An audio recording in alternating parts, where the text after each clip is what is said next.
भारत का इतिहास। नमस्कार। भारत का इतिहास उत्तर में हिमालय से लेकर दक्षिण में समुद्र तक फैला यह उपमहाद्वीप भारतवर्ष के नाम से ज्ञात है। इसे महाकाव्य तथा पुराणों में भारतवर्ष अर्थात भरतों का देश तथा यहाँ के निवासियों को भारतीय अर्थात भरत की संतान कहा गया। भरत एक प्राचीन कबीले का नाम था।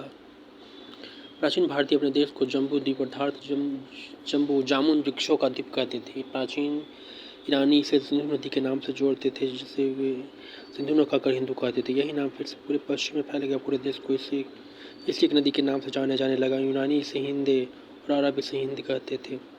मध्य साल में इस देश को हिंदुस्तान कहा जाने लगा। यह शब्द फारसी हिंदू से बना है। यह शब्द फारसी शब्द हिंदू से बना है। यूनानी भाषा के हिंदी के आधार पर अंग्रेजी से इंडिया कहने लगे। पारा बदले विंध्य की पर्वत श्रृंखला देश को उत्तर और दक्षिण दो भागों में बांटती है। उत्तर में इंडो यूरोपियन परिवार की भाषा बोलने वालों की और दक्षिण में द्रविड़ परिवार की भाषा बोलने वालों का बहुमत है। भारत की जनसंख्या का निर्माण जिन प्रमुख नस्लों के लोगों के मिश्रण से हुआ है वह इस प्रकार है: proto Australoid, palaeo Mediterranean, Caucasoid, Negroid और मंगोलाइड। भारतीय इतिहास को अध्ययन की सुविधा के लिए 3 भागों में बांटा गया है: प्राचीन मध्यकालीन भारत, एवं आधुनिक भारत। सबसे पहले इतिहास को 3 भागों में बांटने का श्रेय जर्मन इतिहासकार क्रिस्टोफर सेलियस 1638 से 1707 एडी को है। प्राचीन भारतीय इतिहास के स्रोत। प्राचीन भारतीय इतिहास के विषय में जानकारी मुख्यतः 4 स्रोतों से प्राप्त होती है: धर्म ग्रंथ, ऐतिहासिक ग्रंथ, विदेशियों का विवरण व पुरातत्व संबंधी साक्ष्य। धर्म ग्रंथ एवं ऐतिहासिक ग्रंथ से मिलने वाली महत्वपूर्ण जानकारी। भारत का सर्वप्राचीन धर्म ग्रंथ वेद है, जिसके संकलन करता महर्षि कृष्ण द्वैपायन वेद व्यास को माना जाता है। वेद वसुधैव कुटुंबकम का उपदेश देता है। भारतीय परंपरा वेदों को नित्य तथा अपौरुषेय मानती है। वेद 4 है: ऋग्वेद, यजुर्वेद, सामवेद एवं अथर्ववेद। इन 4 वेदों को संहिता कहा जाता है।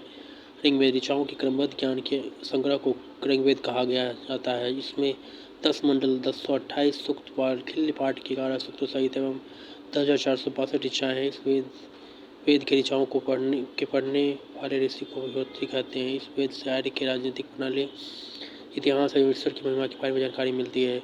विश्वामित्र द्वारा रचित ऋग्वेद के 3 मंडल में सूर्य देवता या पितृ को समर्पित प्रसिद्ध गायत्री मंत्र है। इसके 9वें मंडल में देवता सोम का उल्लेख है। इसके 8वें मंडल की हस्तलिखित ऋचाओं को ही कहा जाता है। चातुर्वर्ण समाज की कल्पना का आदि स्रोत ऋग्वेद के 10वें मंडल में वर्णित पुरुष सूक्त है, जिसके अनुसार 4 वर्ण ब्राह्मण, क्षत्रिय, वैश्य तथा शूद्र आदि पुरुष ब्रह्मा के सम्मुख भुजाओं, जंघाओं और चरणों से उत्पन्न हुए। ऋग्वेद के कई परिच्छेदों में प्रयुक्त अघन्य शब्द का संबंध गाय से है। नोट: धर्म सूत्र 4 प्रमुख जातियों की स्थितियों, व्यवसायों, दायित्वों और कर्तव्यों तथा विशेषाधिकारों में स्पष्ट विभेद करता है। ईसा पूर्व में वर्तमान में प्रचलित ग्रेगोरियन कैलेंडर, ईसाई कैलेंडर, जूलियन कैलेंडर ईसाई धर्म गुरु ईसा मसीह के जन्म वर्ष कल्पित पर आधारित है। ईसा मसीह के जन्म से पहले के समय को ईसा पूर्व before the birth of the Jesus Christ कहा गया है। ईसा पूर्व में वर्षों की गिनती उल्टी दिशा में होती है, जैसे महात्मा बुद्ध का जन्म 563 ईसा पूर्व में एवं मृत्यु 483 ईसा पूर्व में हुआ। यानी ईसा मसीह के जन्म के 563 वर्ष पूर्व महात्मा बुद्ध का जन्म एवं 483 वर्ष पूर्व मृत्यु हुई। ईसा मसीह की जन्म तिथि से आरंभ हुआ सन ईस्वी सन कहलाता है। इसके लिए संक्षेप में ई लिखा जाता है। ई को लैटिन भाषा के शब्द एडी से में भी लिखा जाता है। एडी यानी एनो डोमिनी, जिसका शाब्दिक अर्थ है in the year of Lord Jesus Christ. वो वामनावतार के 3 पगों के आख्यान या प्राचीनतम स्रोत ऋग्वेद है। ऋग्वेद में इंद्र के लिए 250 तथा अग्नि के लिए 200 ऋचाओं की रचना की गई है। प्राचीन इतिहास के साधन के रूप में वैदिक साहित्य में ऋग्वेद के बाद सतत ब्राह्मण का स्थान है। यजुर्वेद सस्वर पाठ के लिए या मंत्रों तथा बलि के समय अनुपालन के लिए नियमों का संकलन यजुर्वेद कहलाता है। इसके पाठकर्ता को अध्वर्यु कहते हैं। यजुर्वेद में यज्ञों के नियमों एवं विधि विधानों का संकलन मिलता है। इसमें बलिदान विधि का भी वर्णन है। यह एक ऐसा वेद है जो गद्य एवं पद्य दोनों में है। सामवेद, शाम का शाब्दिक अर्थ है गान। इस वेद में मुख्य यज्ञों के अवसर पर गाए जाने वाले ऋचाओं मंत्रों का संकलन है। इसके पाठकर्ता को उद्धात्री कहते हैं। इसके संकलन ऋग्वेद पर आधारित है। इसे भारतीय संगीत का जनक कहा जाता है। यजुर्वेद तथा सामवेद में किसी भी विशिष्ट ऐतिहासिक घटना का वर्णन नहीं मिलता है। अथर्ववेद अथर्व ऋषि द्वारा रचित इस वेद में कुल 731 मंत्र तथा लगभग 6000 पद है। इसके कुछ मंत्र वैदिक मंत्रों से भी प्राचीनतर है और अथर्ववेद कन्याओं के जन्म की निंदा करता है। ऐतिहासिक दृष्टि से अथर्ववेद का महत्व इस बात में है कि इसमें सामान्य मनुष्यों के विचारों तथा अंधविश्वासों का विवरण मिलता है। पृथ्वी सूक्त अथर्ववेद का प्रतिनिधि सूक्त माना जाता है। इसमें मानव जीवन के सही पक्षों, गृह निर्माण, कृषि की उन्नति और व्यापारिक मार्गों का गहन खोज, रोग निवारण, समन्वय, विवाह तथा प्रणय गीतों, राजभक्ति, राजा का चुनाव, राहुत से वनस्पतियों एवं औषधियों, शाप वशीकरण, पराश्रित, मातृभूमि, महामात्य आदि का विवरण दिया गया है। कुछ मंत्रों में जादू टोना का भी वर्णन है। पुराण संबंधित वंश: विष्णु पुराण, मौर्य वंश, मत्स्य पुराण, आंध्र सतवाहन, वायु पुराण, गोत्र वंश। अथर्ववेद में परीक्षित को कुरुओं का राजा कहा गया है तथा कुरु देश की समृद्धि का अच्छा चित्रण मिलता है। इसमें सभा एवं समिति को प्रजापति की 2 पुत्रियां कहा गया है। सबसे प्राचीन वेद ऋग्वेद तथा सबसे बाद का वेद अथर्ववेद है। वेदों को भली भांति समझने के लिए 6 वेदांगों की रचना हुई है: शिक्षा, ज्योतिष, कल्प, व्याकरण, निरुक्त तथा छंद। भारतीय ऐतिहासिक कथाओं का सबसे अच्छा क्रमबद्ध विवरण पुराणों में मिलता है। इसके रचयिता लोमहर्ष तथा अथवा इसके पुत्र उग्रश्रवा माने जाते हैं। इसकी संख्या 18 है। इनमें से केवल 5 मत्स्य, वायु, विष्णु, ब्रह्मण एवं भागवत में ही राजाओं की वंशावली पाई जाती है। पुराणों में मत्स्य पुराण सबसे प्राचीन एवं प्रमाणिक है। अधिकतर पुराण सरल संस्कृत श्लोक में लिखे गए हैं। स्त्रियां तथा शूद्र जिन्हें वेद पढ़ने की अनुमति नहीं थी वे भी पुराण सुन सकते थे। पुराणों का पाठ पुजारी मंदिर में किया करते थे। स्त्री की सर्वाधिक गिरी हुई स्थिति मैत्रेयनी संहिता से प्राप्त होती है, जिसमें जुआ और शराब की भांति स्त्री को पुरुष का तीसरा मुख्य दोष बताया गया है। सतवत ब्राह्मण में स्त्री को पुरुष की अर्धांगिनी कहा गया है।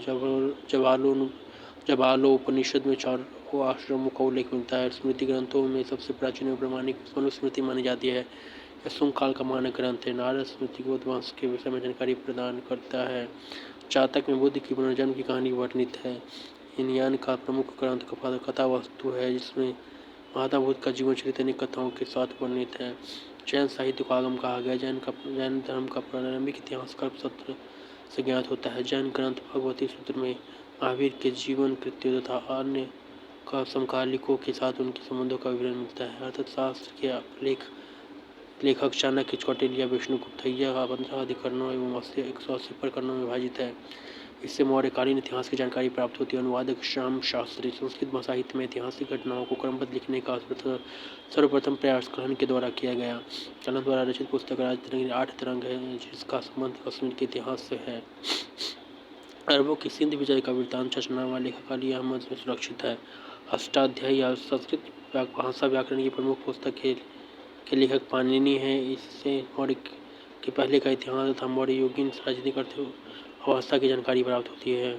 कात्यायन की गार्गी संहिता एक ज्योतिष ग्रंथ है, फिर भी इसमें भारत पर होने वाले यवन आक्रमण का उल्लेख मिलता है। पतंजलि पुष्यमित्र शुंग के पुरोहित हैं। इनके महाभाष्य से शुंगों के इतिहास का पता चलता है। विदेशी यात्रियों से मिलने वाली प्रमुख जानकारी: यूनानी रोमन लेखक टेसियस यह ईरान का वैराजवैद था। भारत के संबंध में इसका विवरण आश्चर्यजनक कहानियों से परिपूर्ण होने के कारण अविश्वसनीय है। हेरोडोटस इसे इतिहास का पिता कहा जाता है। इसने अपनी पुस्तक हिस्टोरिया में 5वीं शताब्दी ईसा पूर्व के भारत, फारस, ईरान के संबंध का वर्णन किया है, परंतु इसका विवरण भी अनुश्रुतियों एवं अफवाहों पर आधारित है। सिकंदर के साथ आने वाले लेखकों में निरियाकस, अनेसिक्रिटस तथा अरिस्टोबुलस के विवरण अधिक प्रमाणिक एवं विश्वसनीय हैं। मेगास्थनीज सेल्यूकस निकेटर का राजदूत था, जो चंद्रगुप्त मौर्य के दरबार में आया था। इसने मेरी पुस्तक इंडिका में मौर्य युगीन समाज एवं संस्कृति के विषय में लिखा है। डाइमेकस नरेश अंतियोखस का राजदूत था, जो बिंदुसार के राज दरबार में आया था। इसका विवरण भी मौर्य युग से संबंधित है। डायोनिशियस नरेश टॉलमी फिलाडेल्फस का राजदूत था, जो अशोक के राज दरबार में आया था। टॉलमिक्स ने 2वीं शताब्दी में भारत का भूगोल नामक पुस्तक लिखी। प्लिनी इसने प्रथम शताब्दी में नेचुरल हिस्ट्री नामक पुस्तक लिखी। इसमें भारतीय पशु को पेड़ पौधों, खनिज पदार्थों आदि के बारे में विवरण मिलता है। पेरिप्लस ऑफ द इरिथियंस इस पुस्तक के लेखक के बारे में जानकारी नहीं है। यह लेखक करीब 80 ईस्वी में हिंद महासागर की यात्रा पर आया और इसने उस समय के भारत की बंदरगाहों से व्यापारिक वस्तु के बारे में जानकारी दी है। चीनी लेखक फाहियान या चीनी यात्री गुप्त नरेश चंद्रगुप्त द्वितीय के दरबार में आया था। इसने अपने विवरण में मध्य प्रदेश के समाज एवं संस्कृति के बारे में लिखा है। इसने मध्य प्रदेश की जनता को सुखी एवं समृद्ध बताया है। यह 14 वर्षों तक भारत में रहा। 1600 संयुगन या 1518 इसमें भारत आया। इसने 3 वर्षों की यात्रा में बौद्ध धर्म की प्राप्तियां एकत्रित की। वह निशंक हर्षवर्धन के शासनकाल में भारत आया था। निशंक 629 ईस्वी में चीन से भारत के लिए प्रस्थान किया और लगभग 1 वर्ष की यात्रा के बाद सर्वप्रथम भारतीय राज्य कपिशा पहुंचा। भारत में 15 वर्षों तक ठहरकर 645 ईस्वी में चीन लौट गया। वह बिहार में नालंदा जिला पर स्थित नालंदा विश्वविद्यालय में अध्ययन करने तथा भारत से बौद्ध ग्रंथों को एकत्रित करने के लिए आया था। इसका भ्रमण वृत्तांत शिव के नाम से प्रसिद्ध है, जिसमें 138 देशों का विवरण मिलता है। इसने हर्षकालीन समाज, धर्म तथा राजनीति के बारे में लिखा है, वर्णन किया है। इसके अनुसार सिंध का राजा शूद्र था। सहनसांग ने बुद्ध की प्रतिमा के साथ असुर और शिव की प्रतिमाओं का भी पूजन किया था। नोटभन शंख के अध्ययन के समय नालंदा विश्वविद्यालय के कुलपति आचार्य शीलभद्र थे। यह विश्वविद्यालय बौद्ध धर्म संवर्धन के लिए प्रसिद्ध था।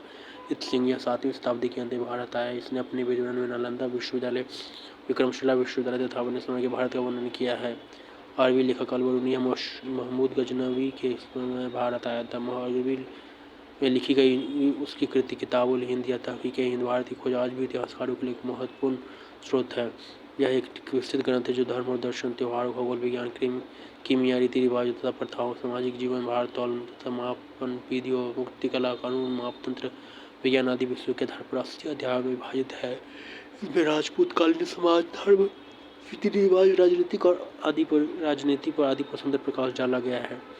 इब्न बतूता इसके द्वारा अरबी भाषा में लिखा गया उसका यात्रा वृत्तांत, जिसे रेहला कहा जाता है, 14वीं शताब्दी में भारतीय उपमहाद्वीप के सामाजिक एवं तथा सांस्कृतिक जीवन के विषय में बहुत ही प्रचुर तथा रोचक जानकारियाँ देता है। 1333 ईस्वी में दिल्ली पहुंचने पर इसकी विद्वता से प्रभावित होकर सुल्तान मोहम्मद बिन तुगलक ने उसे दिल्ली का काजी या न्यायाधीश नियुक्त किया। अन्य लेखक तारानाथ एक तिब्बती लेखक था। इसने कंगयूर तथा तंगयूर नामक ग्रंथ की रचना की। इसने भारतीय इतिहास के बारे में जानकारी मिलती है। इनसे भारतीय इतिहास के बारे में जानकारी मिलती है। मार्को पोलो यह 13वीं शताब्दी के अंत में मांडे देश की यात्रा पर आया था। इसका विवरण मांडे इतिहास के अध्ययन के लिए उपयोगी है। पुरातत्व संबंधी साक्ष्य से मिलने वाली जानकारी। भारतीय पुरातत्व शास्त्र का पिता father of Indian archaeology sir Alexander Cunningham को कहा जाता है। 1400 ईसा पूर्व के अभिलेख पूर्वज को ऐसे मायने से वैदिक देवता मित्र, वरुण, इंद्र और अना सत्याश्विनी कुमार के नाम मिलते हैं। मध्य भारत में भागवत धर्म स्थित होने के प्रमाण यवन राजदूत हेलियोडोरस के वेशनगर विदिशा गरुड़ स्तंभ से लेख से प्राप्त होता है।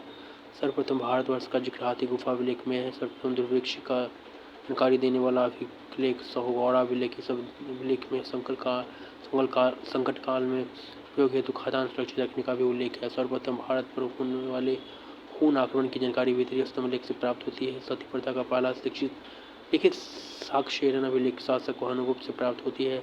सातवाहन राजाओं का पूरा इतिहास उनके अभिलेखों के आधार पर लिखा गया है। रेशम बुनकर की श्रेणियों की जानकारी मंदसौर अभिलेख से प्राप्त होती है। कश्मीरी नवपाषाणिक पुरास्थल भुजों से गर्तवास गड्ढा घर का साक्ष्य मिलता है। इन्हें उतरने के लिए सीढ़ियाँ होती थी। प्राचीनतम सिक्कों को हाथ सिक्के कहा जाता है। इसी को साहित्य में कारशपन कहा जाता है।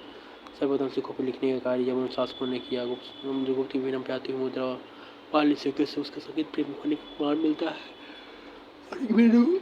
अडिकमेडो पुडुचेरी के निकट से रोमन सिक्के प्राप्त हुए हैं। सबसे पहले भारत के संबंध सुवर्ण भूमि वर्तमान में म्यांमार, मलाया, स्वर्णद्वीप, कंबोज और जावा जो द्वीप से प्रस्तावित हुए। महत्वपूर्ण अभिलेख शासक हाथी गुफा अभिलेख, तिथि रहित अभिलेख, कलिंग राज खारवेल, जूनागढ़ गिरनार अभिलेख, रुद्रदामन नासिक अभिलेख, गौतमी पल श्री प्रयाग स्तंभ लेख, समुद्रगुप्त होल अभिलेख, पुलकेशिन द्वितीय, मंदसौर अभिलेख, मालवा नरेश यशोवर्मन, ग्वालियर अभिलेख, प्रतिहार नरेश भोज, भीतरी जूनागढ़ अभिलेख, स्कंदगुप्त देवपारा अभिलेख, बंगाल शासक विजयसेन अभिलेखों का अध्ययन एपिका भी कहलाता है।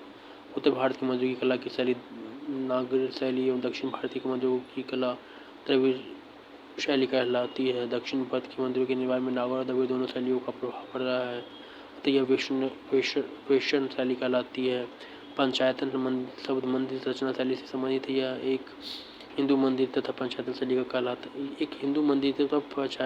कहलाता है। जब मुख्य मंदिर 4 सहायक मंदिरों से घिरा होता है। पंचायतन मंदिर के उदाहरण है कंदरिया महादेव मंदिर खजुराहो, ब्रह्मदेश्वर मंदिर भुवनेश्वर, लक्ष्मण मंदिर खजुराहो, लिंगराज मंदिर भुवनेश्वर, दशावतार मंदिर डिब्रूगढ़ उत्तर प्रदेश, गोंडेश्वर मंदिर महाराष्ट्र।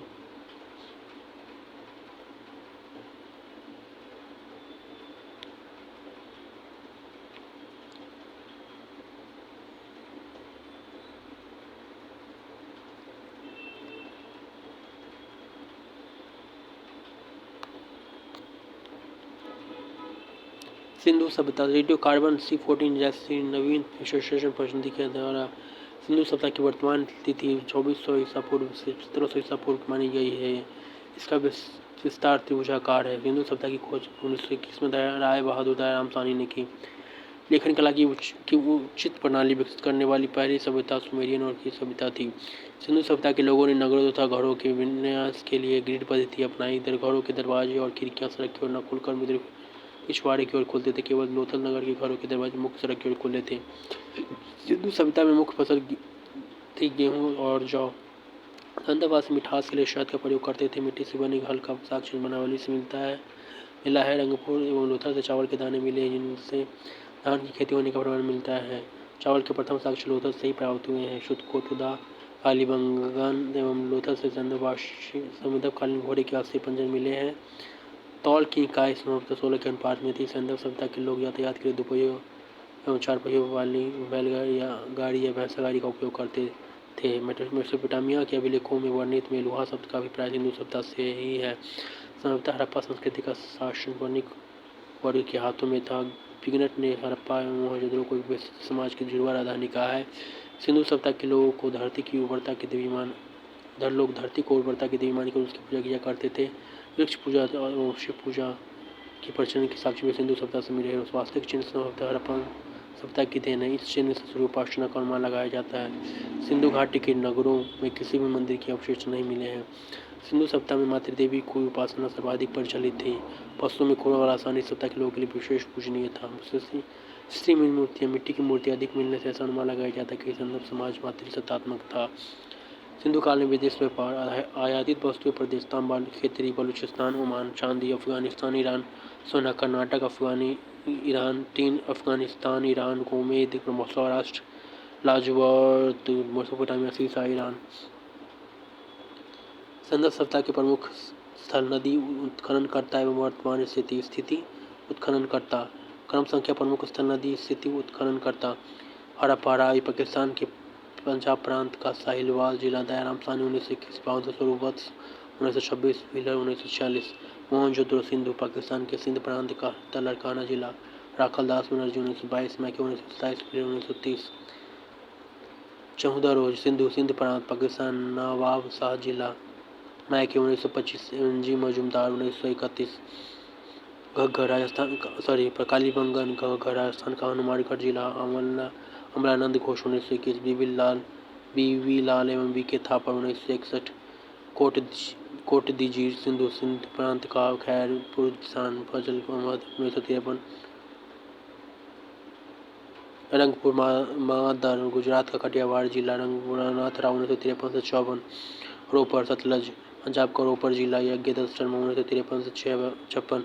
लोथल भोगवा गुजरात का अहमदाबाद जिला रंगनाथ राव 1954। आलमगीरपुर हिंडन उत्तर प्रदेश का मेरठ जिला जगदत्त शर्मा 1958। सुत कांगेडोर दाश्क पाकिस्तान के मकराना में समुद्र तट के किनारे ओरेलस्टाइन 1927। बनावली रंगोर हरियाणा का हिसार जिला रविंद्र सिंह बिष्ट 1974। धौलावीरा लूनी गुजरात के कच्छ जिला जेपी जोशी 1967 रविंद्र सिंह बिष्ट 1990 से 91। सोतका आसादी कौड दक्षिण बलूचिस्तान जॉर्ज डेल्स 1962। संदर्भवासी सूते एवं ऊनी वस्त्रों का प्रयोग करते थे।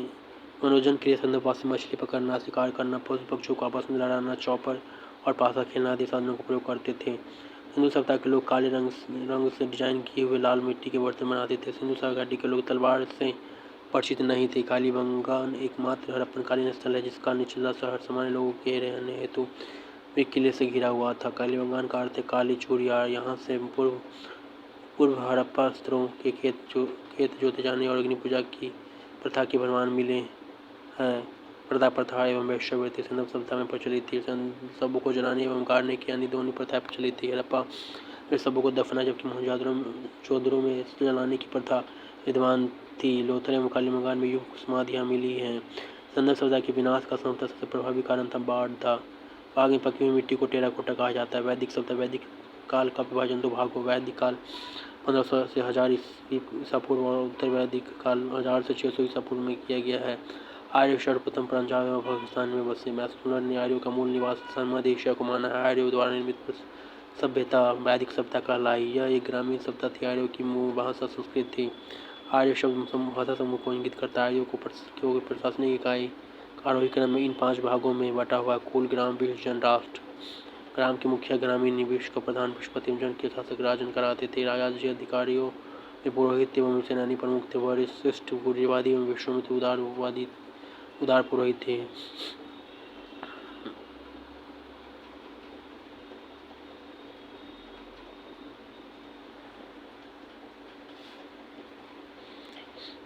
सूत रथकार व खमादिक नामक अधिकारी अड़तनी कहे जाते थे। इनकी संख्या राजा सहित करीब 12 हुआ करती थी। पूरा दुर्गपति एवं स्पष्ट जनता की गतिविधियों को देखने वाले गुप्तचर होते थे। वाजपति गोचर भूमि का अधिकारी होता था। वो अपराधियों को पकड़ने का कार्य करता था। ऋग्वेद में किसी तरह के न्यायाधिकारों का उल्लेख नहीं है। सभा एवं समिति राजा को सलाह देने वाली संस्था थी। सभा श्रेष्ठ एवं संभात लोगों की संस्था थी जबकि समिति सामान्य जनता का प्रतिनिधित्व करती थी। इसके अध्यक्ष को ईशान कहा जाता था। स्त्रियां सभा एवं समिति दोनों में भाग ले सकती थी।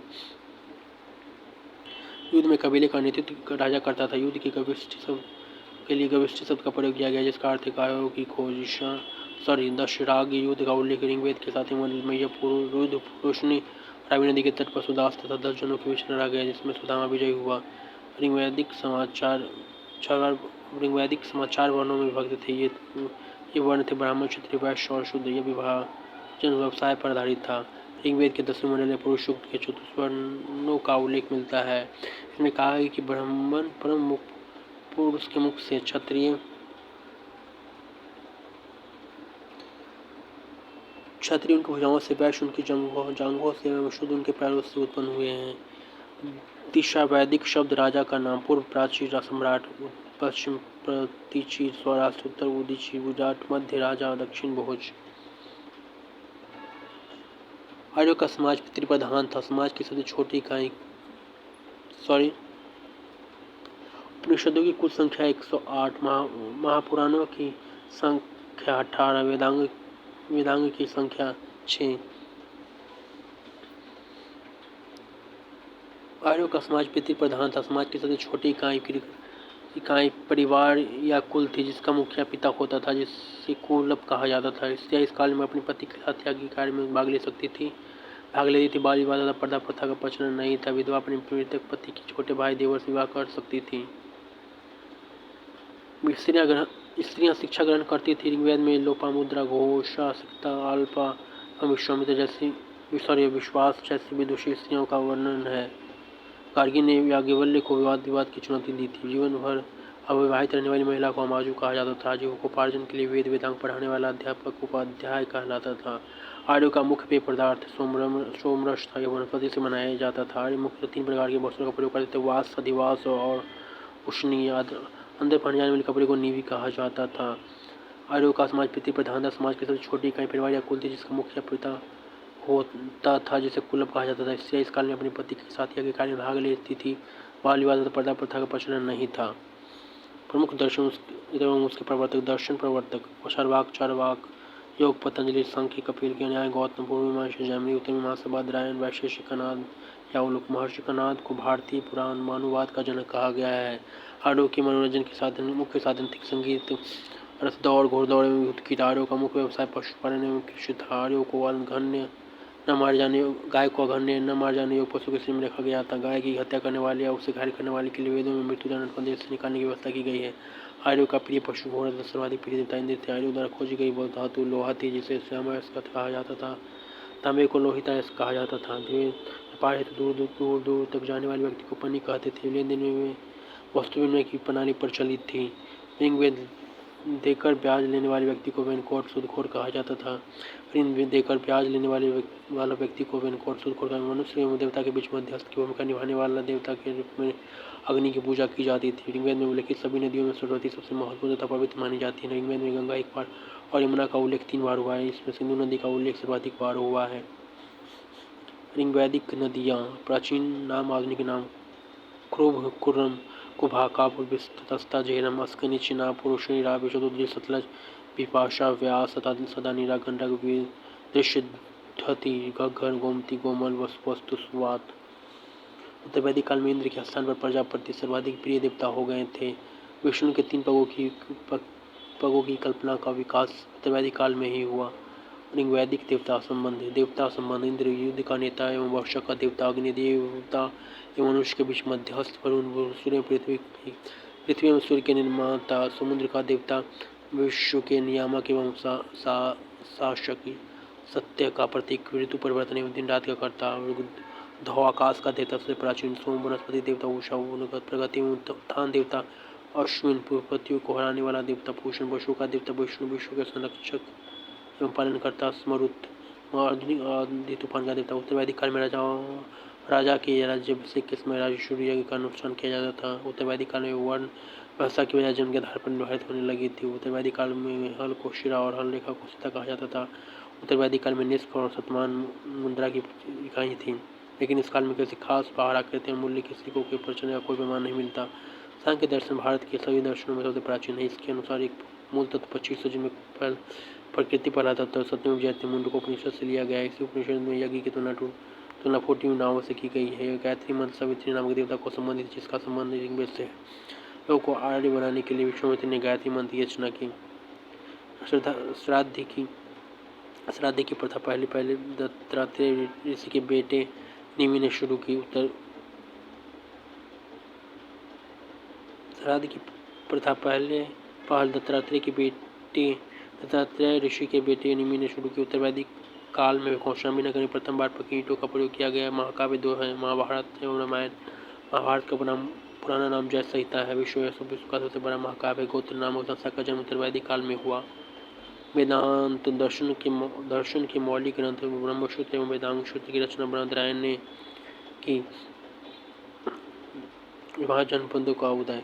बुद्ध के पुनर्जन्म की पूर्व 6वीं शताब्दी ईसा पूर्व में भारतवर्ष 16 महाजनपदों में बटा हुआ था। इसकी जानकारी हमें बौद्ध ग्रंथ अद्भुत निकाय से मिलती है। क्रम संख्या: महाजनपद, राजधानी क्षेत्र, आधुनिक स्थान: अंग, चंपा, भागलपुर, मुंगेर बिहार, मगधगिरी, ब्रजश्रेष्ठ, राजगिरी, पटना, गया बिहार, काशी, वाराणसी के आसपास उत्तर प्रदेश, वत्स, कौशाम्बी, इलाहाबाद के आसपास उत्तर प्रदेश, वज्जी, वैशाली, विदेह, मिथिला, वैशाली, मुजफ्फरपुर तथा दरभंगा के आसपास का क्षेत्र, कौशल, श्रावस्ती, फैजाबाद, गोंडा, बहराइच उत्तर प्रदेश, अवंती, उज्जैन, महिष्मती, मालवा मध्य प्रदेश, कुशावती, देवरिया, बस्ती, गोरखपुर उत्तर प्रदेश, पंचाला, छत्रकाम, पिल्ले, बरेली, बदायूं, फर्रुखाबाद उत्तर प्रदेश।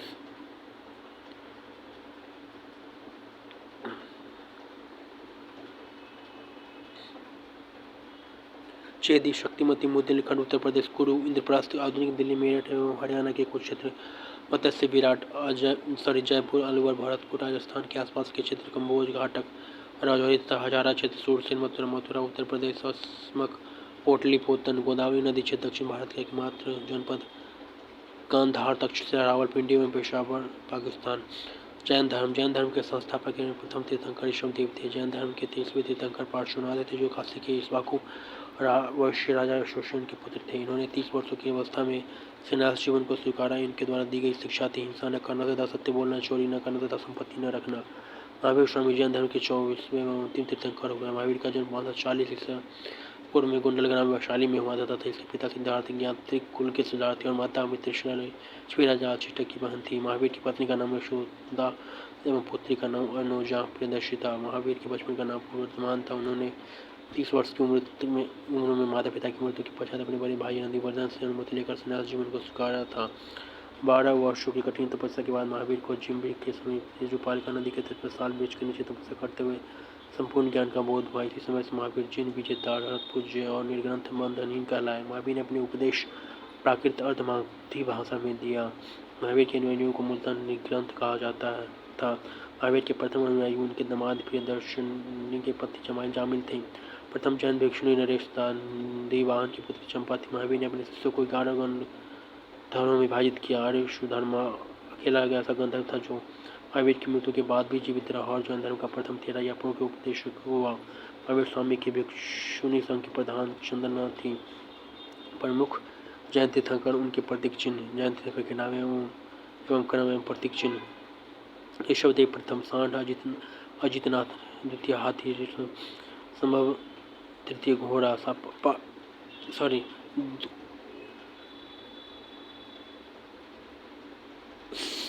संपार्श्व सप्तम, संभव तृतीय घोड़ा, संपार्श्व सप्तम, स्वास्तिक शांति 16वां, हिरण अरनाथ 18वां, मीन नामी 21वें, नीलकमल अरिष्टनेमी 22वें, शंख पार्श्वनाथ 23वें, सर्प महावीर 24वें, सिंह। दो जैन तीर्थंकर ऋषभ एवं अरिष्टनेमी के नामों का उल्लेख ऋग्वेद में मिलता है। अरिष्टनेमी को भगवान कृष्ण का निकट संबंधी माना जाता है। वो लगभग 300 ईसा पूर्व में मगध के 12 वर्षों का भीषण काल पड़ा, जिसके कारण भद्रराव अपने शिष्यों सहित कर्नाटक चले गए, किंतु कुछ अनुयायी सूर्यभद्र के साथ मगध में ही रुक गए। भद्रबाहु के वापस लौटने पर मगध के साधुओं से उनका गहरा मतभेद हो गया, जिसके परिणाम स्वरूप जैन मत श्वेतांबर एवं दिगंबर नामक 2 संप्रदायों में बट गया। सूर्यभद्र के शिष्य श्वेतांबर श्वेत वस्त्र धारण करने वाले, भद्रबाहु के शिष्य दिगंबर नग्न रहने वाले कहलाए। जैन संगीति वर्ष स्थल अध्यक्ष प्रथम 300 ईसा पूर्व, पाटलिपुत्र स्थूलभद्र द्वितीय, छठी शताब्दी गुलवाली गुजरात, श्रवण। जैन धर्म के तीर्थंकर त्रिरत्न है, सम्यक दर्शन, सम्यक ज्ञान और सम्यक आचरण। त्रिरत्न के अनुशीलन में 5 न्यून महाव्रतों का पालन अनिवार्य है: अहिंसा, सत्य वचन, अस्त्य, परिग्रह एवं ब्रह्मचर्य। जैन धर्म में ईश्वर की मान्यता नहीं है। जैन धर्म में आत्मा की मान्यता है। महावीर पुनर्जन्म एवं कर्मवाद में विश्वास करते थे। जैन धर्म के सप्तभंगी ज्ञान के अन्य नाम स्यादवाद व अनेकांतवाद है। जैन धर्म ने अपने आध्यात्मिक विचारों को सांख्य दर्शन से ग्रहण किया। जैन धर्म मानने वाले कुछ राजा थे: उदयन वंदराजा, चंद्रगुप्त मौर्य, कलिंग नरेश, खारवेल, राष्ट्रकूट राजा, अमोघ चंदेल शासक, मशहूर के गंग वंश के मंत्री। चामुंडी के प्रोत्साहन से कर्नाटक के श्रवणबेलगोला में 10वीं शताब्दी के मध्य भाग में विशाल बाहुबली की मूर्ति, गोमतेश्वर की मूर्ति का निर्माण किया गया। खजुराहो में जैन मंदिर का निर्माण चंदेल शासकों द्वारा किया गया। मौर्योत्तर युग में मथुरा जैन धर्म का प्रसिद्ध केंद्र था। मथुरा कला का संबंध जैन धर्म से है। जैन तीर्थंकरों के जीवन भद्रबाहु द्वारा रचित कल्पसूत्र में है। 72वें वर्ष की आयु में महावीर की मृत्यु निर्वाण 468 ईसा पूर्व में बिहार के राज्य के पावापुरी राजगीर में हो गई। भले राजा सृष्टिपाल के राजप्रसाद में महावीर स्वामी को निर्वाण प्राप्त हुआ था। बौद्ध धर्म के संस्थापक गौतम बुद्ध, इन्हें एशिया का ज्योतिपुंज, लाइट ऑफ एशिया कहा जाता है। बुद्ध के जीवन से संबंधित बौद्ध धर्म के प्रतीक घटना प्रतीक जन, कमल एवं शांडगिरी, त्याग, घोड़ा, ज्ञान, पीपल वृक्ष, बोधि वृक्ष, निर्वाण पथ चिन्ह, मृत्यु स्तूप। गौतम बुद्ध का जन्म 563 ईसा पूर्व में कपिलवस्तु के लुम्बिनी नामक स्थान पर हुआ था। इनके पिता सुशोधन यादव के गण के मुखिया थे। इनकी माता माया देवी की मृत्यु इनके जन्म के 7वें दिन ही हो गई। इनका लालन पालन इनके सौतेली मां प्रजापति गौतमी ने किया। इनके बचपन का नाम सिद्धार्थ था। गौतम बुद्ध का विवाह 16 वर्ष की अवस्था में यशोधरा के साथ हुआ। इनके पुत्र का नाम राहुल था। सिद्धार्थ जब कपिलवस्तु की सैर पर निकले तो उन्होंने निम्न 4 दृश्यों को देखा: बूढ़ा व्यक्ति, एक बीमार व्यक्ति, शव एवं सन्यासी। सांसारिक समस्याओं से व्यथित होकर सिद्धार्थ ने 29 वर्ष की अवस्था में वीर्य त्याग दिया, जिसे बौद्ध धर्म में महाविनिष्क्रमण कहा गया। वीर्य त्याग करने के बाद सिद्धार्थ बुद्ध ने वैशाली के आलार कलाम से सांख्य दर्शन की शिक्षा ग्रहण की। आलार कलाम सिद्धार्थ के प्रथम गुरु हुए।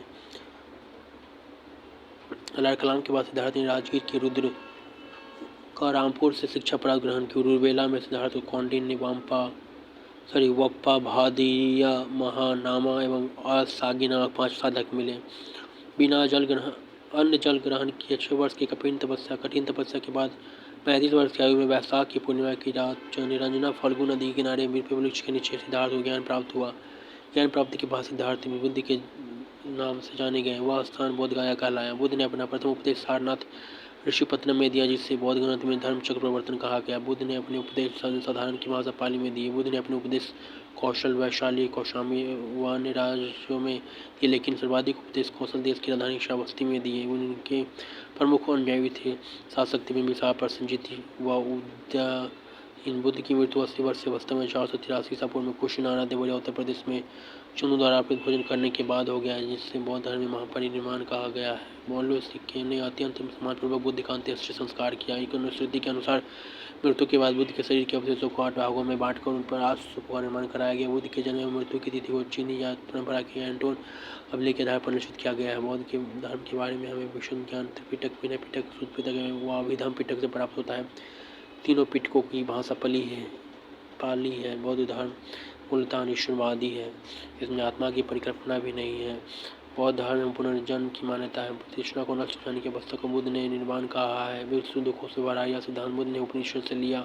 बुद्ध के अनुयायी 2 भागों में विभाजित थे। भिक्षुक बौद्ध धर्म के प्रचार के लिए जिन्होंने संन्यास ग्रहण किया उन्हें भिक्षु कहा गया। उपासक विरह से जीवन व्यतीत करते हुए बौद्ध धर्म अपनाने वालों को उपासक कहा गया। बौद्ध संघ में सम्मिलित होने के लिए न्यूनतम आयु से 15 वर्ष थी। बौद्ध संघ में प्रविष्ट होने को उपसंपदा कहा जाता था। बौद्ध धर्म के 3 रत्न थे: बुद्ध धर्म एवं संघ, बौद्ध सभा, समय, स्थान, अध्यक्ष, शासनकाल। प्रथम बौद्ध संगीति 483 ईसा पूर्व राजगिरी महाकश्यप अजातशत्रु। द्वितीय बौद्ध संगीति 384 ईसा पूर्व वैशाली सवाकामी कालाशोक। तृतीय बौद्ध संगीति 255 ईसा पूर्व पाटलिपुत्र मोगलीपुत्र तेष्य अशोक। चतुर्थ बौद्ध संगीति ईसा की प्रथम शताब्दी कुंडलवन वसुमित्र सुघोष कनिष्क। चतुर्थ बौद्ध संगीति के बाद बौद्ध धर्म 2 भागों हीनयान एवं महायान में विभाजित हो गया।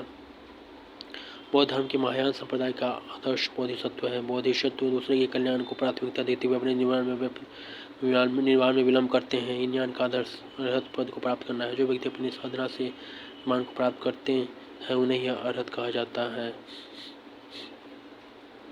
धार्मिक जुलूस का प्रारंभ सबसे पहले बौद्ध धर्म के द्वारा प्रारंभ किया गया। बौद्धों का सबसे पवित्र त्यौहार वैशाख पूर्णिमा है, जिससे बुद्ध पूर्णिमा के नाम से जाना जाता है। इसका महत्व इसलिए है कि बुद्ध पूर्णिमा के दिन ही बुद्ध का जन्म, ज्ञान की प्राप्ति एवं महापरिनिर्वाण की प्राप्ति हुई।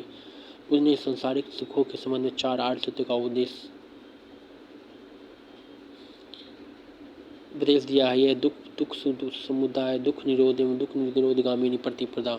इस संसारिक दुखों से मुक्ति हेतु बुद्ध ने अष्टांगी मार्ग की बात कही है। ये साधन है सम्यक दर्शन, सम्यक संकल्प, सम्यक वाणी, सम्यक कर्मांत, सम्यक आजीव, सम्यक व्यायाम, सम्यक स्मृति एवं सम्यक समाधि। बुद्ध के अनुसार अष्टांगिक मार्गों के पालन करने के उपरांत मनुष्य की भाव तृष्णा नष्ट हो जाती है और उसे निर्वाण प्राप्त हो जाता है। निर्वाण बौद्ध धर्म का परम लक्ष्य है, जिसका अर्थ है दीपक का बुझ जाना, अर्थात जीवन मरण के चक्र से मुक्त हो जाना। बुद्ध ने निर्वाण प्राप्ति को सरल बनाने के लिए 10 पर बल दिया है: अहिंसा, सत्य, अस्तेय, चोरी न करना, अपनी किसी प्रकार की संपत्ति न रखना, मद्य सेवन न करना, असमय भोजन न करना, सुखप्रद बिस्तर पर नहीं सोना, धन संचय न करना, स्त्रियों से दूर रहना और नित्य ज्ञान आदि से दूर रहना। गृहस्थों के लिए केवल 5 सिद्ध था, भिक्षुओं के लिए 10 किलो मानना अनिवार्य था। बुद्ध ने मध्यमा प्रतिपद का उपदेश दिया है। अनिश्चयवाद के संबंध में बौद्ध धर्म एवं जैन धर्म में समानता जातक कथाएं प्रदर्शित करती है कि बोधिसत्व का अवतार मनुष्य के रूप में भी हो सकता है और पशु के रूप में भी। बोधिसत्व के रूप में पुनर्जन्मों की दीर्घ श्रृंखला के अंतर्गत बुद्ध ने साक्य मुनि के रूप में अपना अंतिम जन्म प्राप्त किया, किंतु इसके उपरांत मैत्रेय बुद्ध अवतरित होने से सर्वाधिक बुद्ध मूर्तियों का निर्माण गांधार शैली के अंतर्गत किया गया, लेकिन बुद्ध की प्रथम मूर्ति समाप्त मथुरा कला के अंतर्गत बनी थी। भूटान एवं पड़ोसी देशों में बौद्ध धर्म का प्रचार संभव गुरु रिम्बाच ने किया। इसका संबंध बौद्ध धर्म के वज्रयान शाखा से था। इनकी 123 फीट ऊंची मूर्ति हिमाचल प्रदेश रेवाल के सर झील में है। भारत में उपासना की जाने वाली प्रथम मूर्ति बुद्ध की थी। भारत के बौद्ध मठ सान राज्य टाबो मठ तबो गांव स्थित हिमाचल, नामग्याल मठ धर्मशाला हिमाचल प्रदेश, हेमिस मठ लद्दाख जम्मू कश्मीर, थिकसे मठ लद्दाख जम्मू कश्मीर, सासुर मठ लाहौल स्पीति हिमाचल प्रदेश, मिन डार्लिंग मठ देहरादून उत्तराखंड, टेक मठ गंगटोक सिक्किम, तवांग मठ अरुणाचल प्रदेश, नाम डार्लिंग मठ मैसूर कर्नाटक, बोधि मठ बोधगया बिहार। शैव धर्म भगवान शिव की पूजा करने वाले को शैव एवं शिव से संबंधित धर्म को शैव धर्म कहा गया है। शिवलिंग उपासना का प्रारंभिक पुरातन साक्षर पर संस्कृति के अवसर से मिलता है। ऋग्वेद में शिव के लिए रुद्र नामक देवता का उल्लेख है। अथर्ववेद में शिव को भव सर्व पशुपति एवं भूपति कहा गया है। लिंग पूजा का पहला स्पष्ट मत्स्य पुराण में मिलता है। महाभारत के अनुसार अनुशासन पर्व से भी लिंग पूजा का वर्णन मिलता है। रुद्र की पत्नी के रूप में पार्वती का नाम तैत्तिरीय आरण्यक में मिलता है। शिव की पत्नी की सौम्य रूप है पद्मा, पार्वती, उमा, गौरी एवं भैरवी। वामन पुराण में शैव संप्रदाय की संख्या 4 बताई गई है। यह पशुपति, कपालिक, कालामुख, लिंगायत पशुपति संप्रदाय समूह का सर्वाधिक प्रचलित प्राचीन संप्रदाय है। इसके संस्थापक लकुलिश थे, जिन्हें भगवान शिव के 18 अवतारों में से एक माना जाता है। पशुपति संप्रदाय के अनुयायियों को पंचार्थिक कहा गया। इस मत का प्रमुख सैद्धांतिक ग्रंथ पशुपत सूत्र श्रीकर बने थे। विख्यात पशुपताचार्य थे। कपालिक संप्रदाय के श्रुति भैरव थे। इस संप्रदाय का प्रमुख केंद्र श्री शैल नामक स्थान था। कालामुख संप्रदाय के अनुयायियों को शिव पुराण में महाव्रतधर कहा गया है। इस संप्रदाय के लोग नर कपाल में ही भोजन, जल तथा चूड़ापान करते हैं और साथ ही अपने शरीर पर चिता की भस्म मलते हैं। लिंगायत संप्रदाय दक्षिण प्रचलित है। इन्हें जंगम भी कहा जाता है। इस संप्रदाय के लोग शिवलिंग की उपासना करते थे। शून्य संपादने लिंगायतों का प्रमुख धार्मिक ग्रंथ है। वैष्णव पुराण में लिंगायत संप्रदाय के प्रवर्तक अलग प्रबोध था। उनके शिष्य वाष्णव को बताया गया है। इस संप्रदाय को वीरशिव संप्रदाय भी कहा जाता है। 10वीं शताब्दी में मतेंद्र नाथ ने नाथ संप्रदाय की स्थापना की। इस संप्रदाय का व्यापक प्रचार प्रसार बाबा गोरखनाथ के समय में हुआ। दक्षिण भारत में शैव धर्म चालुक्य, राष्ट्रकूट, पल्लव एवं चोलों के समय लोकप्रिय रहा। पल्लव काल में शैव धर्म का प्रचार प्रसार नायनारों द्वारा किया गया। नायनार संतों की संख्या 63 बताई गई है, जिसमें अपार, तिरुज्ञान, संबंदर एवं सुंदर मूर्ति आदि के नाम उल्लेखनीय हैं। एलोरा के प्रसिद्ध कैलाश मंदिर का निर्माण राष्ट्रकूटों ने कराया। चोल शासक राजा राज प्रथम ने चंदौली में प्रसिद्ध राजा राजेश्वर शैव मंदिर का निर्माण करवाया, जिसे बृहदेश्वर मंदिर के नाम से भी जाना जाता है। कुशाण शासकों की मुद्रा पर शिव नंदी का एक साथ अंकन प्राप्त होता है। पशुपतिनाथ मंदिर नेपाल की राजधानी काठमांडू से 3 किलोमीटर उत्तर पश्चिम में बागमती नदी के किनारे देवपाटन गांव में स्थित एक शिव मंदिर है। नेपाल के धर्म निरपेक्ष राष्ट्र बनने से पहले यह मंदिर राष्ट्रीय देवता भगवान पशुपतिनाथ का मुख्य निवास माना जाता था। इस मंदिर परिसर में को सन 1979 में यूनेस्को विश्व सांस्कृतिक विरासत 10 साल के रूप में सूचीबद्ध किया गया। मुख्य मंदिर का निर्माण वास्तुकला की नेपाली पैगोडा शैली में हुआ है।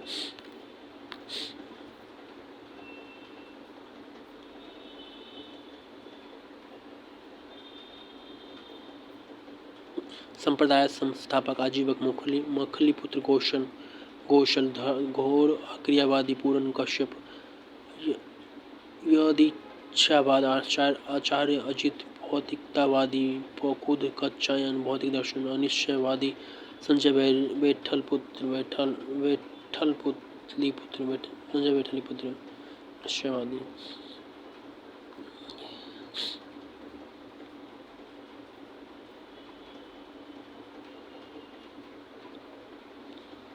मगध राज्य का उत्कर्ष। मगध का सबसे प्राचीन वंश का संस्थापक बृहदत्त था। इसकी राजधानी राजगिरी थी। जरासंध बृहदत्त का पुत्र था। हरेक वंश का संस्थापक बिंबिसार मगध की गद्दी पर 540 ईसा पूर्व बौद्ध ग्रंथों के अनुसार में बैठा हुआ बौद्ध धर्म का अनुयायी था। यह प्रथम भारतीय राजा था जिसने प्रशासनिक व्यवस्था पर बल दिया। बिंबिसार ने ब्रह्मदत्त को हराकर अंग राज्य को मगध ने बना लिया। बिंबिसार ने राजगिरी का निर्माण कर उसे अपनी राजधानी बनाया। बिंबिसार ने मगध पर करीब 52 वर्ष तक शासन किया। महात्मा बुद्ध की सेवा में बिंबिसार ने राजवैद्य जीवों को भेजा। अवंती के राजा प्रद्योत जब पांडु रोग से ग्रसित थे, उस समय भी बिंबिसार ने जीवों को उनकी सेवा शुश्रूषा के लिए भेजा था। बिंबिसार ने वैवाहिक संबंध स्थापित कर अपने साम्राज्य का विस्तार किया।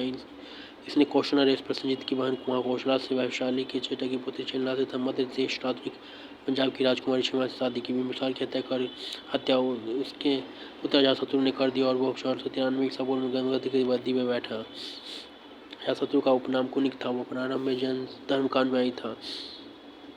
अजातशत्रु ने 32 वर्षों तक मगध पर शासन किया। अजातशत्रु के सहयोग मंत्री का नाम वरस्कार था। इसी की सहायता से अजातशत्रु ने वैशाली पर विजय प्राप्त की। 461 ईसा पूर्व में अपने पिता की हत्या कर उदयन मगध की गद्दी पर बैठा। उदयन ने पाटलिपुत्र की स्थापना की। वह जैन धर्म का अनुयायी था। हरेक वंश का अंतिम राजा उदयन का पुत्र नागदर्शक था। नागदर्शक को उसके माता शिशुनाग ने 412 ईसा पूर्व में पदस्थ करके मगध पर शिशुनाग वंश की स्थापना की।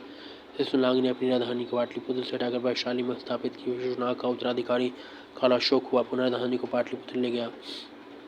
शिशुनाग वंश का अंतिम राजा नंदिवर्धन था। नंदवंश का संस्थापक महापद्मनंद था। नंदवंश का अंतिम शासक अनंत था। वह सिकंदर का समकालीन था। इसे चंद्रगुप्त मौर्य ने युद्ध में पराजित किया और मगध पर एक नए मौर्य वंश की स्थापना की।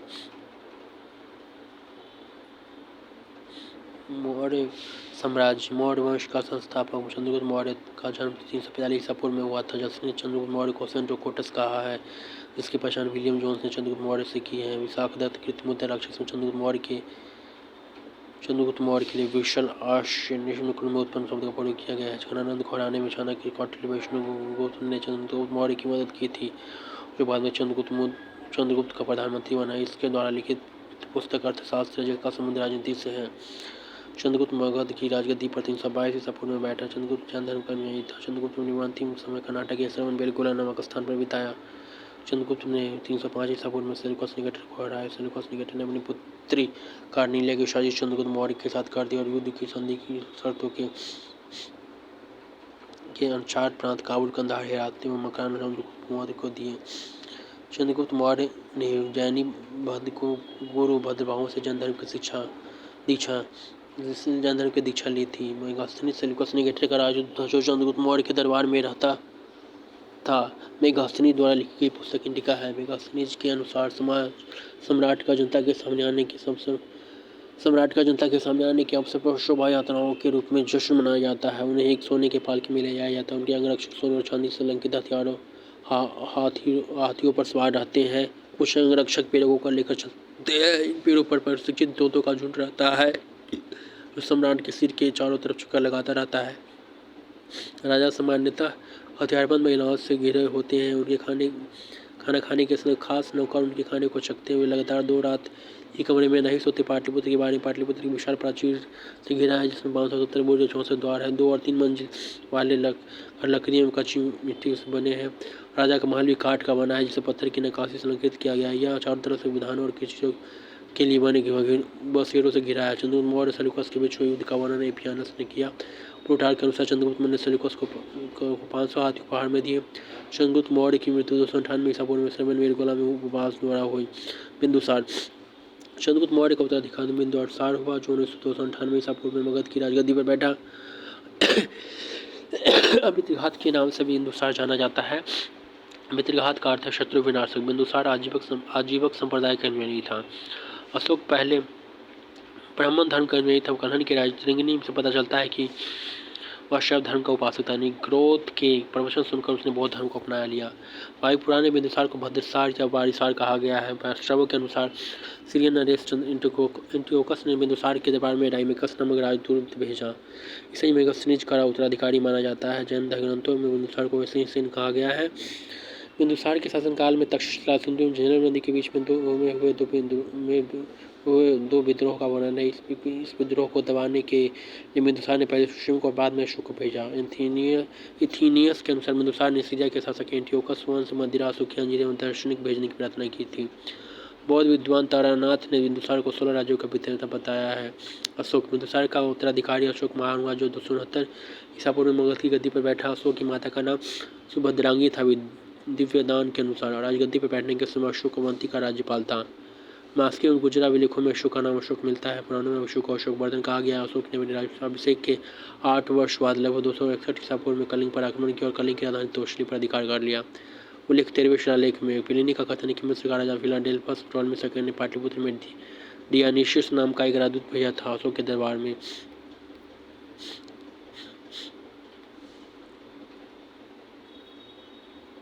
उपगुप्त नामक बौद्ध भिक्षु ने अशोक को बौद्ध धर्म की शिक्षा दी। अजीवक संप्रदाय की स्थापना मखली घोषल ने की थी। अशोक एक उपासक के रूप में राज्याभिषेक के 10वें वर्ष बोधगया की 12वें वर्ष निगाली सागर के 20वें वर्ष में लुम्बिनी की यात्रा की। अशोक ने आजीविकों को रहने हेतु बराबर की पहाड़ियों में 4 गुफाओं का निर्माण करवाया। इनका नाम कर्ज, चौपाड़, सुदामा तथा विश्व चौपड़ी था। अशोक के पुत्र दशरथ ने आजीविकों को नागार्जुन गुफा प्रदान की थी। अशोक के 7वें अभिलेख में आजीविकों का उल्लेख किया गया है तथा महामात्रों को आजीविकों के हितों का ध्यान रखने के लिए कहा गया है। अशोक ने बौद्ध धर्म के प्रचार के लिए अपने पुत्र महेंद्र एवं पुत्री संघमित्रा को श्रीलंका भेजा। बौद्ध परंपरा एवं उनकी लिपियों के अनुसार अशोक ने 84,000 स्तूपों का निर्माण किया था। भारत में शिलालेख का प्रचलन सर्वप्रथम अशोक ने किया। अशोक ने शिलालेखों में ब्राह्मिक और ग्रीक एवं अरमाइक लिपि का प्रयोग किया हुआ है। ग्रीक एवं अरमाइक लिपि का अभिलेख अफगानिस्तान से, खरोष्ठी लिपि का अभिलेख उत्तर पश्चिम पाकिस्तान से, विशेष भारत से ब्राह्मी लिपि के अभिलेख मिले हैं। खरोष्ठी लिपि दाईं से बाईं ओर लिखी जाती थी। अशोक के अभिलेखों को 3 भागों में बांटा जा सकता है: शिलालेख, स्तंभलेख तथा गुहालेख। अशोक के शिलालेख की खोज 750 ईस्वी बाद द्रेटी पैंथर ने की थी। इसकी संख्या 14 है। अशोक के अभिलेख पढ़ने में सबसे पहली सफलता 1833 ईस्वी में जेम्स प्रिंसेप को हुई। अशोक के प्रमुख शिलालेख एवं उनमें वर्णित विषय: पहला शिलालेख, इसमें पशु बलि की निंदा की गई है। दूसरा शिलालेख, इसमें अशोक ने मनुष्य और पशु दोनों की चिकित्सा की व्यवस्था का उल्लेख किया। तीसरा शिलालेख, इसमें राजकीय अधिकारियों को यह आदेश दिया गया कि वो हर 5वें वर्ष के उपरांत दौरे पर जाएं। इस शिलालेख में कुछ धार्मिक नियमों का भी उल्लेख किया गया है। चौथा शिलालेख, इस अभिलेख में भेरी घोष की जगह धर्मघोष की घोषणा की गई है। पांचवा शिलालेख, इस शिलालेख में धर्म महामात्रों की नियुक्ति के विषय में जानकारी मिलती है। छठा शिलालेख, इसमें आत्मनियंत्रण की दीक्षा दी गई है। 7वां और 8वां शिलालेख, इसमें अशोक की तीर्थ यात्रा का उल्लेख किया गया है। 9वां शिलालेख में सच्ची भेंटियों में सच्चे शिष्टाचार का उल्लेख किया गया है। 10वां शिलालेख, इसमें अशोक ने आदेश दिया कि राजा तथा उच्च अधिकारी हमेशा प्रजा के हित में सोचे। 11वां शिलालेख में धर्म की व्याख्या की गई है। 12वां शिलालेख, इसमें स्त्री महामात्व की नियुक्ति में सभी प्रकार के विचारों को सम्मान की बात कही गई है। 13वां शिलालेख में कलिंग युद्ध का वर्णन अशोक के हृदय परिवर्तन की बात कही गई है। इसमें 5 यवन राजाओं के नामों का उल्लेख है जिसमें उसने धर्म प्रचारक भेजे। 14वां शिलालेख, अशोक ने जनता को धार्मिक जीवन बिताने के लिए प्रेरित किया। अशोक के शिलालेखों की संख्या 7 है जो केवल ब्राह्मी लिपि में लिखी गई है। यह अच्छा अलग अलग स्थानों से प्राप्त हुआ है। प्रयाग स्तंभलेख, यह पहले कौशाम्बी में स्थित थी। इस स्तंभलेख को अकबर ने इलाहाबाद के किले में स्थापित कराया। दिल्ली टोपरा, यह स्तंभलेख फिरोज तुगलक के द्वारा टोपरा से दिल्ली लाया गया। मौर्य प्रांत राजधानी उत्तरापथ, श्रावंती राष्ट्र, उज्जैनी, कलिंग, तोशली, दक्षिणापथ, सुवर्णगिरी प्रांत, प्राशिपुरी प्रांत, पाटलिपुत्र। दिल्ली में टोपरा, यह स्तंभलेख फिरोज तुगलक के द्वारा टोपरा से दिल्ली लाया गया। दिल्ली मेरठ में स्थित यह स्तंभलेख फिरोज द्वारा दिल्ली लाया गया। रामपुर, यह स्तंभलेख भी चंपारण बिहार में स्थापित है। इसकी खोज 1872 में कार्ल लैग ने की। लौरिया राज, चंपारण बिहार में, लौरिया नंदनगढ़, चंपारण बिहार में इस स्तंभ पर मोर का चित्र बना है। कौशाम्बी अभिलेख खुरानी का अभिलेख कहा जाता है। अशोक का 7वां अभिलेख से लंबा है। अशोक का सबसे छोटा स्तंभलेख रुमिंदई है। इसमें लुम्बिनी में धर्म यात्रा के दौरान अशोक द्वारा भू राजस्व की दर घटाने की घोषणा की गई है। प्रथम पृथक शिलालेख में अशोक में यह घोषणा की गई सभी मनुष्य मेरे बच्चे हैं। अशोक का शारे, कुना और कंधार अभिलेख ग्रीक एवं अरमाइक भाषाओं में प्रचलित हुआ है। साम्राज्य में मुख्यमंत्री पुरोहित की नियुक्ति के पूर्व इनके चरित्र को काफी जांचा परखा जाता था, जिसे उपदा परीक्षण कहा जाता था। सम्राट की सहायता के लिए एक मंत्री परिषद होती थी जिसमें सदस्यों की संख्या 12, 16 या 20 हुआ करती थी। अर्थशास्त्र में शीर्षस्थ अधिकारी के रूप में तीर्थ का उल्लेख मिलता है जिसे महामात्र भी कहा जाता था। अर्थशास्त्र में चर जासूस को कहा गया है। अशोक के समय मौर्य साम्राज्य प्रांतों की संख्या 5 थी। प्रांतों को चक्र कहा जाता था। प्रांतों के प्रशासक कुमार या आर्यपुत्र या राष्ट्रीय कहलाते थे। प्रांतों का विभाजन विषय में किया गया था जो विषयपति के अधीन होते थे। प्रशासन की सबसे छोटी इकाई ग्राम थी जिसका मुखिया ग्राम ही कहलाता था। प्रशासन में सबसे छोटा गुरुपद था जो 10 ग्रामों का संभालता था। मेगास्थनीज के अनुसार नगर का प्रशासन 13 सदस्यों का एक मेंडल करता था जो 6 समितियों में विभाजित था। प्रत्येक समिति में 5 सदस्य होते थे। बिक्री कार्य के रूप में मूल्य का 10वां भाग वसूला जाता था। उससे बचाने वाले को मृत्युदंड दिया जाता था। मेगास्थनीज के अनुसार एक नुमाई मार्ग निर्माण अधिकारी था। जस्टिन के अनुसार चंद्रगुप्त मौर्य के समय में लगभग 50,000 अश्वारोही सैनिक, 9,000 हाथी व 8,000 रथ थे। अर्थशास्त्र ने वर्णित तीर्थ मंत्री, प्रधानमंत्री, पुरोहित, धर्म दान विभाग का प्रधान, सेनापति, सैन्य विभाग का प्रधान, युवराज, राजपुत्र, वाणिज्य, राजकीय द्वार रक्षक, अंतर्वैदिक, अंतःपुर का अध्यक्ष, समाहर्ता, आयकर संग्रहकर्ता, दर्शन निधाता, राजकीय कोषाध्यक्ष, प्रशासक, कारागार का अध्यक्ष, प्रतिष्ठी, भूषण पौर, नगर का कोतवाल, व्यवहारिक, मुख्य न्यायाधीश, नायक, नगर रक्षा का अध्यक्ष, कर्मांतिक, उद्योग एवं कानून का अध्यक्ष, परिमंत्री परिषद अध्यक्ष, दंडपाल, सेना का एक सामान एकत्र करने वाला, दुर्गपाल, दुर्ग रक्षक, अंतपाल, सीमावर्ती दुर्गों का रक्षक।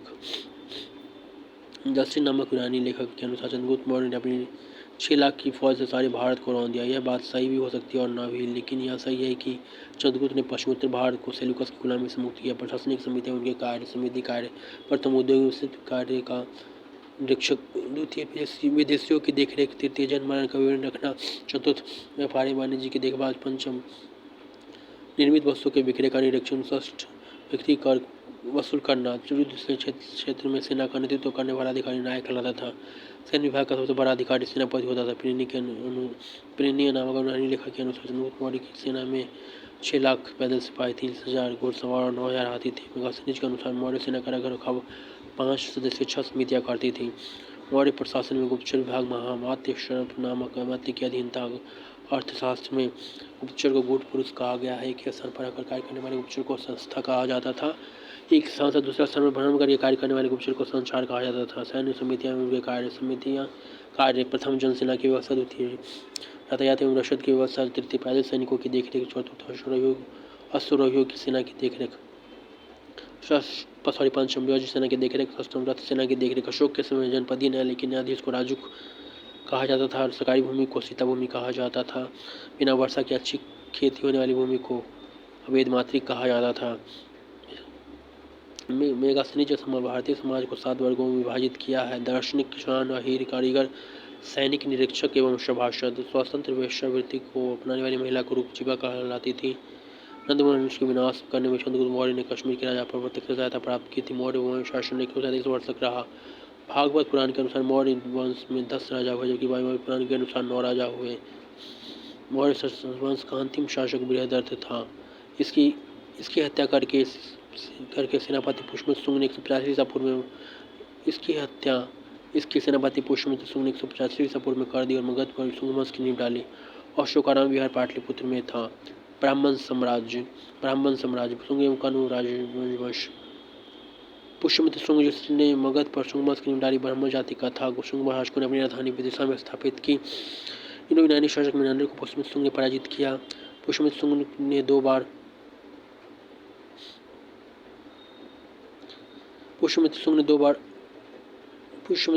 अश्वमेध यज्ञ किया।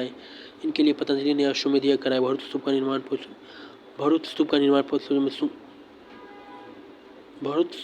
पुष्यमित्र शुंग ने करवाया। शुंग वंश का अंतिम शासक देवभूति था। इसके 73 ईसा पूर्व में वासुदेव ने कर दी और मगध पर गनु वंश की स्थापना की। कनु वंश का अंतिम राजा शर्मा हुआ। हिंदू यूनानी शासकों में सबसे अधिक विख्यात मिनांडर 165 से 145 ईसा पूर्व हुआ। इसकी राजधानी साकल आधुनिक सियालकोट शिक्षा का प्रमुख केंद्र था। मिनांडर ने नागसेन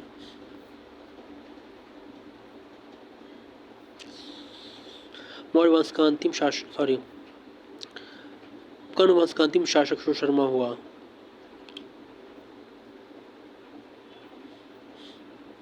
सातवाहन वंश सिमुख ने 60 ईसा पूर्व में सुषमा की हत्या कर दी और सातवाहन वंश की नींव डाली। सातवाहन वंश की स्थापना की। सातवाहन आंध्र वंश शासकों ने अपनी राजधानी प्रतिष्ठान गोदावरी नदी के किनारे में स्थापित की। प्रतिष्ठान महाराष्ट्र के औरंगाबाद जिले में है। सातवाहन वंश के प्रमुख शासक थे सिमुख, सातकर्णी, गौतमीपुत्र सातकर्णी, वशिष्ठिपुत्र सातकर्णी, पुलमावी यज्ञश्री सातकर्णी ने 2 अश्वमेध तथा एक राजेश्वर यज्ञ किया। सातवाहन शासकों के समय के प्रसिद्ध साहित्यकार हाल एवं गुणाढ्य थे। हाल ने कथा सप्तशती तथा गुणाढ्य ने बृहद कथा नामक पुस्तकों की रचना की। सातवाहन शासकों ने चांदी, तांबे, शीशा, पोटीन और कांसे की मुद्राओं का प्रचलन किया। सातवाहन अपना सिक्का ढालने में जिस हिस्से का इस्तेमाल करते थे उसे रोम से मंगाया जाता था। सातवाहनों के समय सर्वाधिक सिक्के शीशा के ही बने थे। ब्राह्मणों को भूमि अनुदान देने की प्रथा का आरंभ सातवाहन शासकों ने सर्वप्रथम किया। भूमि दान का सर्वप्राचीन पुरालेखीय प्रमाण शताब्दी ईसा पूर्व के सातवाहनों के नाना घाट अभिलेख में मिलता है, जिसमें अश्वमेध यज्ञ में एक गाँव देने का उल्लेख है। सातवाहनों की राजकीय भाषा प्राकृति एवं लिपि ब्राह्मी थी। सातवाहनों में हमें मातृतंत्रात्मक ढांचे का आभास मिलता है। उनके राजाओं के नाम उनकी माताओं के नाम पर रखने की प्रथा थी, जैसे गौतमीपुत्र, वशिष्ठिपुत्र आदि। लेकिन सातवाहन राजकुल पितृतंत्रात्मक था, क्योंकि राज सिंहासन का उत्तराधिकारी पुत्र ही होता था। सातवाहन शासकों ने ग्रामीण क्षेत्र में प्रशासन का काम कौलमी एक सैनिक टुकड़ी का प्रधान होता था।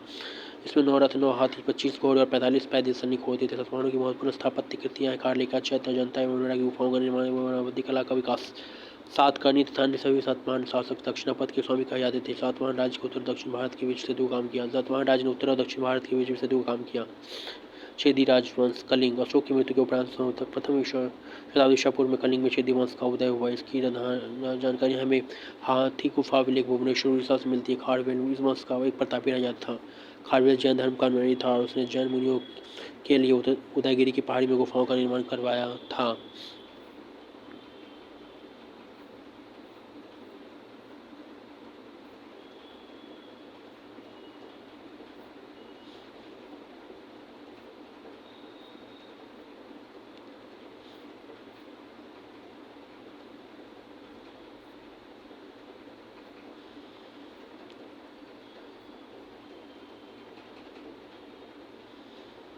पुष्यवती वंश या वर्धन वंश। गुप्त वंश के पतन के बाद जिन नए राजवंशों का उदय हुआ उनमें मैत्री, मौखरी, पुष्यवती, परवर्ती, गुप्त और गौड़ प्रमुख हैं। इन राजवंशों में पुष्यवती वंश के शासकों ने सबसे विशाल साम्राज्य स्थापित किया।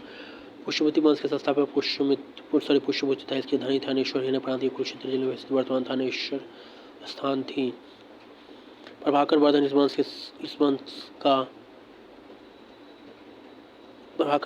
का स्वतंत्रता का जन्मदाता था तथा प्रथम प्रभावशाली शासक था जिसने परम भट्टारक के और महाराजाधिराज की जैसी सम्मानजनक उपाधियां धारण की।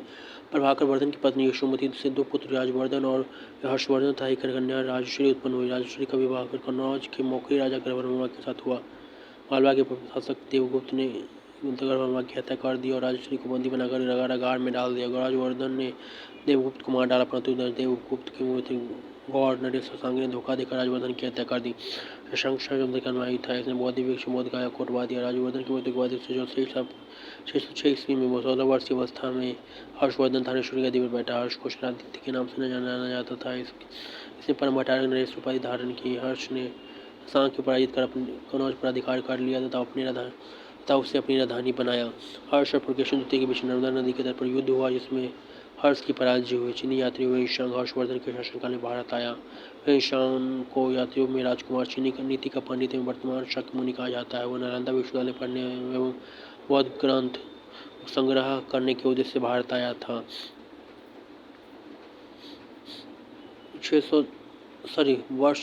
हर्ष 641 ईस्वी में अपने दूत चीन भेजे तथा 643 ईस्वी और 645 ईस्वी में 2 चीनी दूत उसके दरबार में आए। हर्ष ने कश्मीर के शासक से युद्ध के दंत अवशेष बलपूर्वक प्राप्त किए।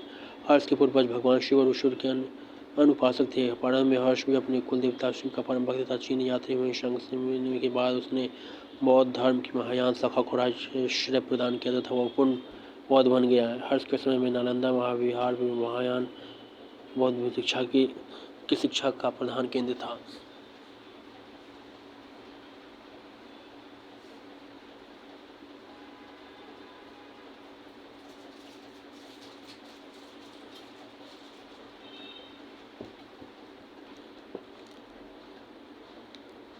हर्ष के समय में प्रयाग में प्रति 5वें वार्षिक समारोह आयोजित किया जाता था जिसे महामोक्ष परिषद कहा जाता था। हर्ष स्वयं छठे समारोह में सम्मिलित हुआ। प्राणभट्ट हर्ष के दरबारी कवि थे। उन्होंने हर्ष चरित एवं कादम्बरी की रचना की। प्रियदर्शिका, रत्नावली तथा नागानंद नामक 3 संस्कृत नाटक ग्रंथों की रचना हर्ष ने की थी। कहा जाता है कि धावक नामक कवि ने हर्ष से पुरस्कार लेकर उसके नाम से 3 नाटक लिख दिए। हर्ष को भारत का अंतिम हिंदू सम्राट कहा गया, लेकिन वह न तो कट्टर हिंदू था न ही सारे देश का शासक थी। हर्ष के अधीनस्थ शासक महाराज अथवा महासामंत कहे जाते थे। हर्ष के मंत्रिपरिषद के सचिव या मंत्री को सचिव या अमात्य कहा जाता था। प्रशासन की सुविधा के लिए हर्ष का साम्राज्य कई प्रांतों में विभाजित था। प्रांत को भुक्ति कहा जाता था। प्रत्येक भुक्ति का शासक राज्य स्थानीय ऊपरी अथवा राष्ट्रीय कराता था। हर्ष चरित में प्रांतीय शासक के लिए लोकपाल का शब्द आया है। भुक्ति का विभाजन जिले में हुआ था। जिले की संख्या थी विषय, जिसका प्रधान विषयपति होता था। विषय के अंतर्गत कई पाठक आधुनिक तहसील होते थे। ग्राम शासन की सबसे छोटी इकाई थी। ग्राम शासन का प्रधान ग्रामाक्षपटलिक कहा जाता था। हर्ष चरित के अनुसार हर्ष की मंत्रिपरिषद मरभंडी, प्रधान सचिव सिंहनाथ, प्रधान सेनापति कुंतल, अश्व सेना का प्रधान स्कंदगुप्त, गज सेना का प्रमुख। पुलिस कर्मियों को चाट या भाट कहा गया है। दंतवार्षिक अथवा दंडिक पुलिस विभाग के अधिकारी होते थे। अशोक सेना के अधिकारियों को बृहदेश्वर प्रदर्शना के अधिकारियों को बलाधिकृत एवं महाबलाधिकृत कहा जाता था। हर क्षेत्र में सिंचाई के साधन के रूप में तुला यंत्र जल पंप का उपयोग मिलता है। अर्श के समय मथुरा सूती वस्त्र के निर्माण के लिए प्रसिद्ध था।